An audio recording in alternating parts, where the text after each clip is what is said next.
집을 위한, 집에 의한 대한민국 집코노미의 모든 것 손바닥 들여다보듯 훤하게 부동산을 들여다보는 손바닥 부동산 시간입니다.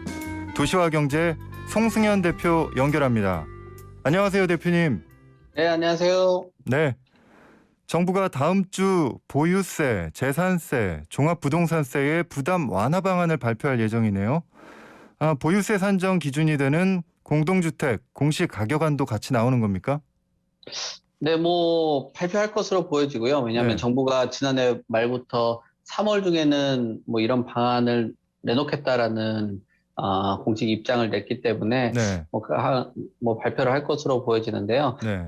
지금 현 정부의 임기가 얼마 남지 않았기 때문에 또 윤석열 당선인하고 이제 인수위원회하고의 이제 논의가 변수가 되지 않을까라고 생각이 되거든요. 최근 네. 들어서도 여러 만남들을 추진을 했었는데 불발이 되는 경우들도 있었기 때문에 네. 어떻게 되느냐 참 관심들이 많은 것 같습니다. 왜냐하면 새 정부 출범을 앞서서 아무래도 대선을 하는 동안에 공약했던 여러 정책들이 있는데 네. 이런 기조가 이번 방안에 어느 정도 반영이 될지가 관심을 갖고 있어요. 왜냐하면은 인수위가 이제 어떠한 역할을 해줘야 되는데 인수위 역할이 과연 어떻게 서로 인수인계를 하면서 차기 정권하고 공백을 네. 메꿀 수 있는지라는 그런 여러 가지 중차대한 역할을 갖고 있고요. 인수위 안에서도 국정 비전이라든지 대선 공약에 대한 구체화, 그다음에 정부 조직에 대한 개편 이런 것들도 같이 들어 있기 때문에 이번 공시가격 발표 안에서도 굉장히 좀 혼선이 있을 거라고 생각이 됩니다. 왜냐하면은 일반적으로 볼 때는 기존에 있었던 정부를 이어서 받는 경우는 별로 그런 마찰들이 없었는데 네. 새롭게 여하고 야 서로 당이 다른 경우 같은 경우는 네. 부드럽게 이뤄지지 못하는 경우들도 많아요. 그래서 그렇죠. 반대 정당이 들어서면은 소위 점령군 행세한다라는 그런 얘기가 있고 네. 현직 대통령의 식무라 이런 얘기들도 있거든요. 네, 과거에 네. 노무현 대통령 같은 경우도 인수위원회를 향해서도 나를 세운 적도 있기 때문에 네. 공시가격 발표는 하겠지만 생각했던 것만큼 그렇게 매끄럽게 진행되기는 좀 어렵지 않을까라고 생각하고 네. 향후에 국회에 통과해야 되는 부분들도 같이 있기 때문에 좀 지켜볼 점들이 많고 또 생생경제 통해 가지고 계속 할 얘기가 좀 많이 있을 것 같습니다. 예. 그렇군요. 그렇지 않아도 그 얘기를 좀 여쭤보려고 그랬는데 말이 나와서 그냥 먼저 여쭤볼게요.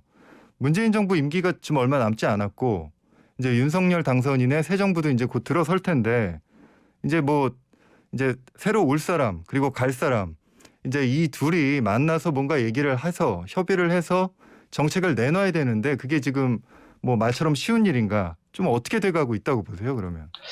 좀 어렵지 않을까라는 생각이 들어요. 네. 아까 제가 말씀드렸듯이 네. 차기 대통령하고 현직 대통령이 같은 당이면 좀 부드럽게 이어지는데 역시. 그렇지 못하고 또 지금 현재 소위 민주당이 170석 이상을 의석을 또 갖고 있는 상황이거든요. 그러니까 네.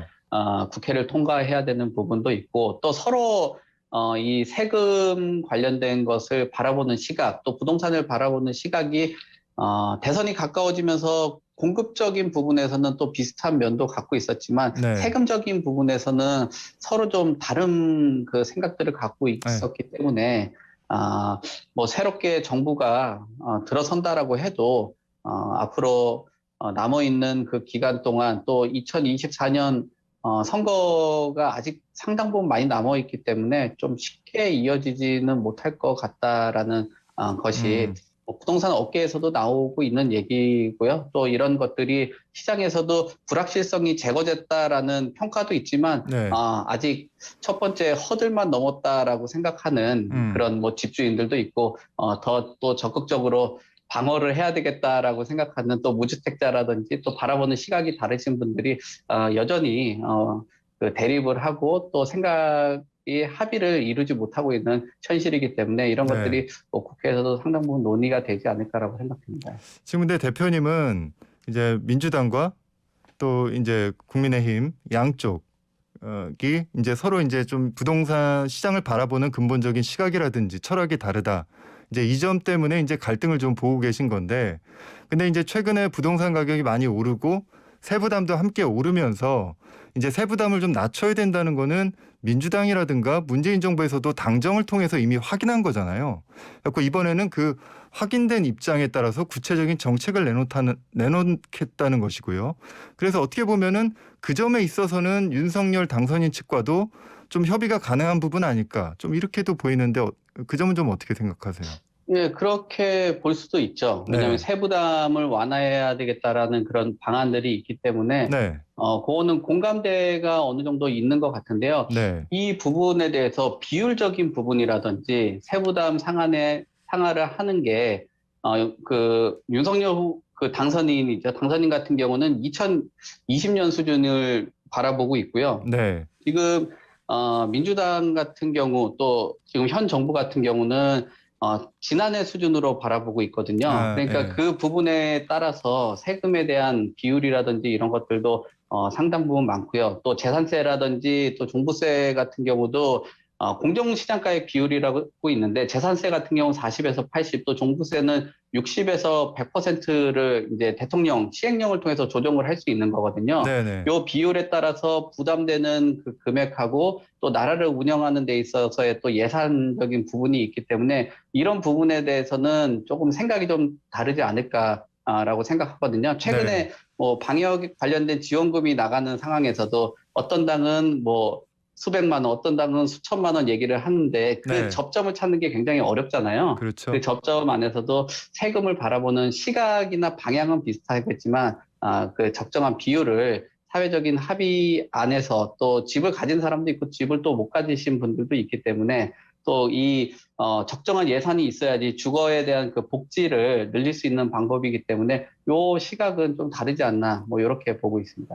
결국은 이제 현 정부랑 새 정부가 세부담을 좀 낮춰야 된다는 거는 다 동의하는데 이제 얼마나 낮출 것인지 그 수준에 대해서는 좀 이견이 있을 수 있다는 말씀이시군요. 그렇죠. 예. 뭐 지난말 당정의 올해 보유세 산정은 지난해 공시가격을 적용한다고 했고요. 아까 네네. 말씀드렸듯이 윤석열 당선인 같은 경우 2020년 수준이라고 보여졌는데 이 네. 정책 기조가 뭐 인수위를 통해 가지고 어느 정도 반영이 될지 뭐 이것도 많은 분들이 관심을 갖고 있는 부분이라고 볼 수 있을 것 같습니다. 알겠습니다. 또 이 부분도 좀 구체적으로 좀 부동산 시장을 한번 좀 보면요. 새 정부의 부동산 정책에 대한 기대감으로도 보이는데 대선 이후에 수도권 일부 단지를 중심으로 호가가 오르거나 아니면 매물을 걷어들이는 사례가 보이고 있어요. 요즘 왜 그런 건가요?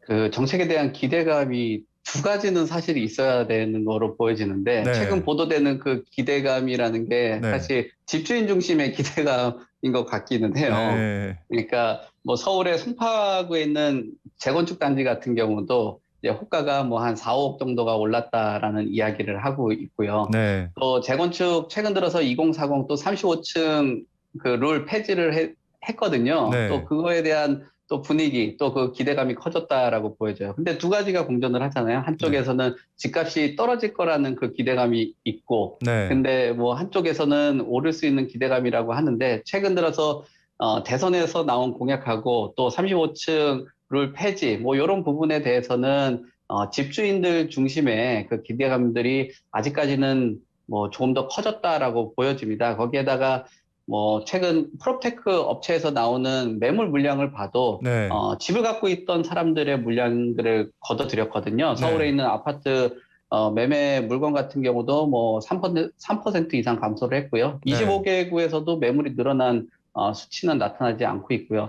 또 네. 경기도권 같은 경우도 아파트의 매물이 뭐 한 3.8%, 또 인천도 3.9% 정도 감소를 했거든요. 네. 그러니까 결국은 이런 기대감들이 아무래도 주택을 갖고 있는 분 중심으로 기대감이 커졌다라고 보여지고요. 이런 부작용들 때문에 아까 저희가 뭐 논의를 했던 그 인수위 과정 안에서 뭐 세금에 대한 부담이라든지 뭐 여러 가지 얘기들이 이런 부작용들을 낮출 수 있는 방법들을 찾아야 되기 때문에 음. 기대감은 커진 것은 사실이겠지만 네. 아직까지는 시장에서는 균형추를 좀 잡는 데는 좀 시간이 좀 필요하지 않나 뭐 이렇게 보여지고 있습니다. 서울 보면은 서울에서 재건축 단지를 중심으로 매물 감소가 같은 현상이죠. 두드러진다고 하는데 어떤 지역이 그렇습니까?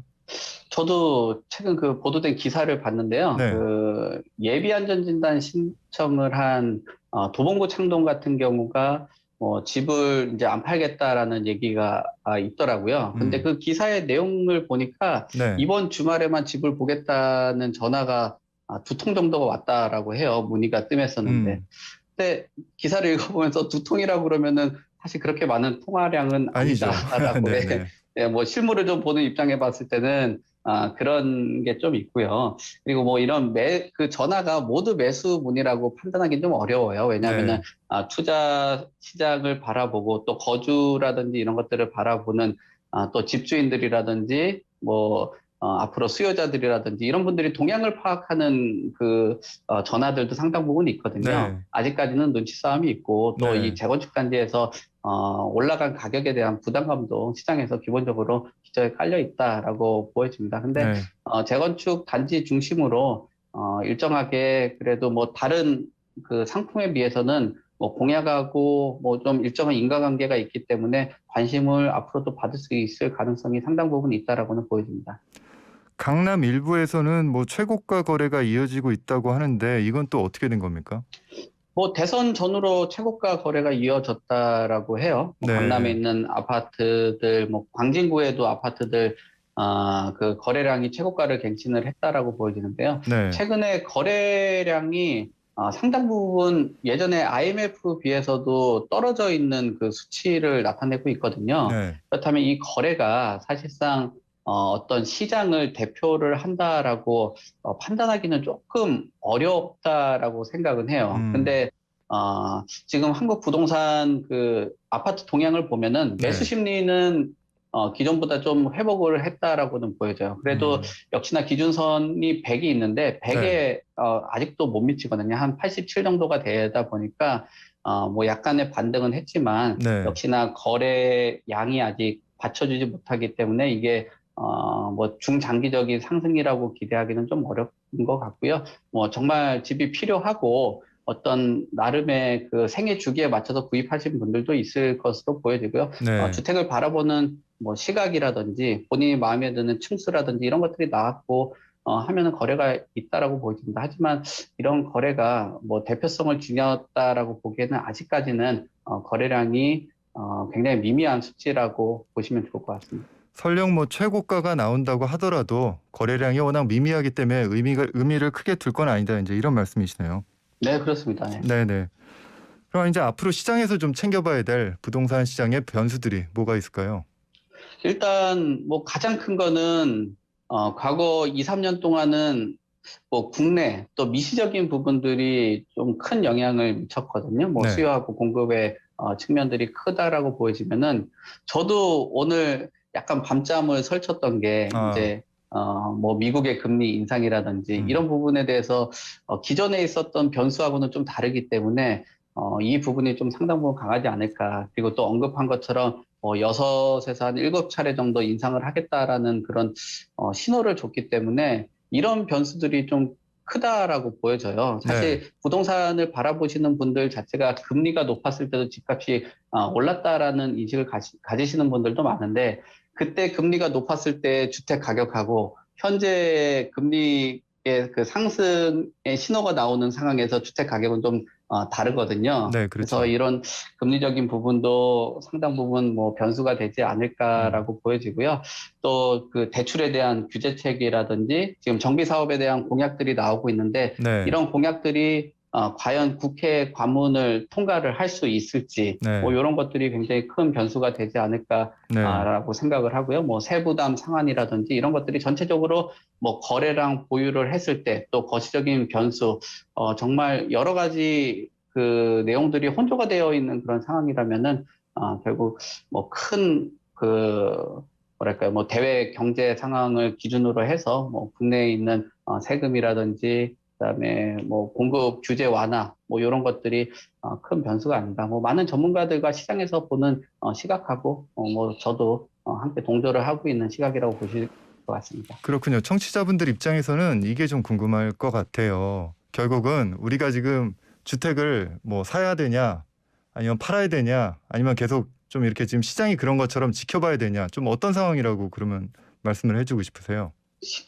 지금 주택 같은 경우는 저는 몇 번의 기회는 있을 거라고 보여져요. 첫 번째, 뭐 저렴한 급매물을 매수를 할 수 있는, 뭐 주택을 꼭 그 생애주기에 맞춰서 매입을 하시려고 하시는 분들 같은 경우는 6월 1일이 과세 기준일입니다. 그래서 네. 그 앞에 뭐 한두 달 전에 일정하게 급매물이 나올 수 있는 물건들이 본인의 생애주기하고 맞다라고 하면은 매수를 하는 그 타이밍이 나올 것으로 보여지고요. 올해 또 안에 나온다 이런 말씀이세요?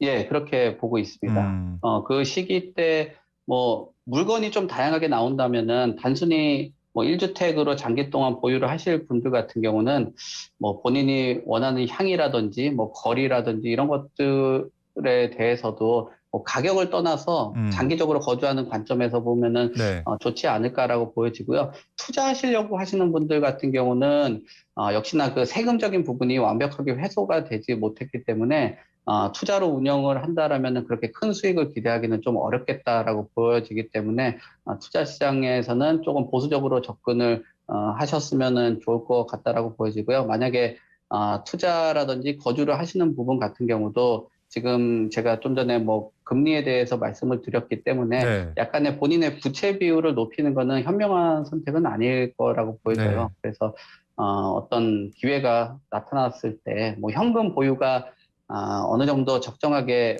본인이 준비가 되어 있다라고 있다면, 하면은 네. 매수를 해서 운영을 하셔도 되는데 과거 몇 년 전처럼 소위 말하는 그 영끌이라는 그런 네. 방식의 매수를 한다라면은 금리를 뭐 감당을 할 수 있을까라는 거는 좀 의문이긴 음, 합니다. 영끌 매수를 할 정도면은 자본이 그렇게 여유로운 그런 분들은 아닌 것이 보편적이긴 그렇죠. 하거든요. 네, 네. 그것을 한번 같이 보고 판단을 하시면 좋을 것 같은데 급매물 그 시기랑 또 다주택자들이 일시적인 그 양도세 비과세 기준이라든지 뭐 중과 유예 뭐 이런 신호들이 나오고 어느 정도 기간을 설정을 했다라면 그때 정도 되면은 본인하고 뭐 적정한 그 위치라든지 뭐 그 생활 반경이라든지 생활권 안에서는 주택을 매수를 하는 것도 괜찮다라고 보여집니다.